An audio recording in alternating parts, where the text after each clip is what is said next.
This is Smandon Ledward's writing again. There's another story I must tell. If you happen to find this letter, I need immediate help. I should have never came back here. It all started when Maurice and Terrence, the exorcists that Brian Todd had recommended, traveled to Alex's house to see what was going on. They both decided they would have to sleep over like Smandon did in order to attract the Semen demon.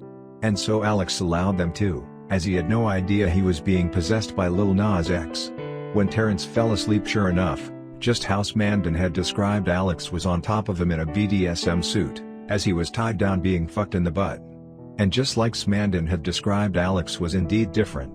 He resembled the fake black Lil Nas X. Everything Smandon had said was true. But for some reason the Semen demon stopped, made a disgusted face, and then disappeared before my very eyes.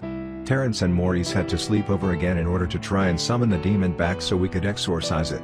They had a trap set. Terrence was the bait and Maurice was ready to exorcise the demon whenever it appeared to try and fuck Terrence. But that night, no demon came. And the night after that, and the night after that. Terrence had then come to the conclusion that the Semen demon only had a thirst for one man, Smandon Ledwards. But Terrence knew it would be one hell of a task to try and drag Smandon Ledwards back to Alex's house.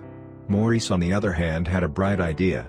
You see, Maurice often terrorized Smandon with rash gay jokes.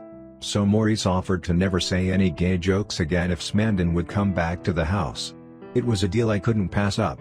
So Smandon was there once again in Alex's house for a sleepover. He hopped into bed with Alex just like he did that one fateful day. And that night, sure enough, the Semen demon was back to play with Smandon's booty hole. But Maurice and Terrence were ready to perform the exorcism, and so they began. They chanted Latin and held a crucifix to the demon.